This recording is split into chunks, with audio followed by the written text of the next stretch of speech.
Hey everybody, it's Elizabeth with World's Cup of Joe, Awaken Your Soul. I want to start this video off with a quote by Hazrat Inayat Khan. All that produces longing in the heart deprives the heart of freedom.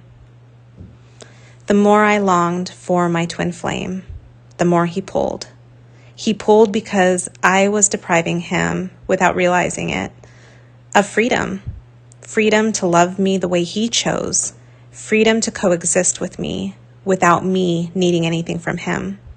Freedom from being himself without me telling him that it wasn't good enough. Freedom from not having to watch what he said and fear it would trigger something so deep-rooted in me. Freedom to just be, as we were made to be, as one soul. Before separation with my twin flame, to say there was an intense longing towards my person would be an exaggerated understatement. Whether he was next to me or a phone call away, I ached for him. There was not enough of him to fill the need within me to satiate those expectations I projected onto him. Talk to me more, hug me more, love me more. These were all thoughts the mind had, and ones that foolishly believed with the childlike innocence that my person, if he could do just one more thing, that the feeling of brokenness inside me would mend itself and I could feel whole. But that one more thing was never enough. It was a pointless endeavor and one that left me more pain-stricken than ever. Our twin flames, aka the other half of our soul, are not placed before us so that we can feel complete.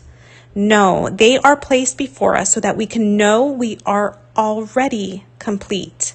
Let me say that again in a slightly different way. They do not come into our lives so that we can feel through them completed.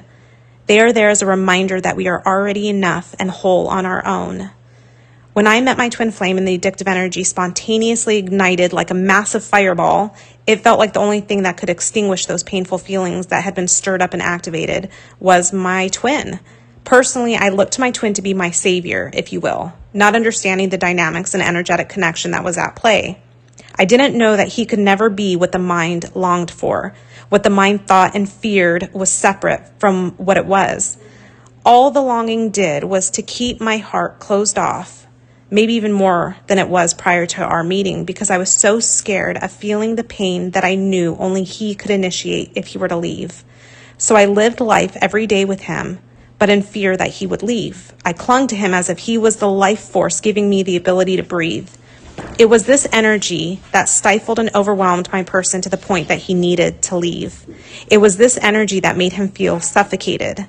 He was not free while I was in this energy, and neither was I. We were both victims of the addictive energy, me in the torment it caused me, and him with the way it smothered him. This addictive energy doesn't always have to dominate your every waking moment. You can get to a place where the energy dissipates. It was balancing the energy that allowed me to know I didn't need him for anything anymore. I didn't need him to love me. I loved me. I didn't need him to provide for me, to protect me, to shield me from the world's evils. No, I did all of those things. Instead, I made the space where he could feel the freedom he craved while being with me. He wanted to just be with me, which makes sense. Our twins interact with us through the present moment, which is soul. Seriously, I want you to picture this scenario. Before separation, I would wake up wanting my person to act a certain way, kiss me a certain way, be attentive in a certain way. That's the opposite of freedom. No one wants to be told how to interact in a relationship, but that is what I did. I instructed him how he needed to act so that I could feel fulfilled, even though it never worked out that way. In my needy energy, I wanted to dictate his actions. How is that freedom? It wasn't, and it is why it pushed. Being in this place of constant need, desire, and expectation, we will never have what the mind wants. What the mind is seeking day in and day out is a commitment. But our twins are us. You can't demand from yourself what you already are. Do you see the paradox? Demanding a commitment from your twin is thinking that your twin is separate from you, but they aren't. Even if the physical of them is not with you, you are and will always be one. So when the mind seeks this unwavering commitment, essentially the mind is in separation consciousness. When you are longing for what you already are, you are depriving the freedom to be one in all that there is. So when I feared him leaving me, I was already feeding the separation consciousness. And guess what? That is what I got. Once we can meet our twins in the energy of soul, they will never leave because they will have the freedom to choose, and they will always choose to be with soul. They pull from mind energy.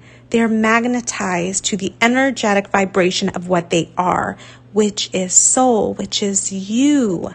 Learn how to be and stay in this energy that is the both of you, your one soul. And that is when they can come and have the freedom to stay.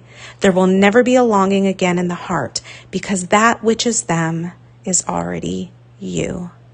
Love you guys.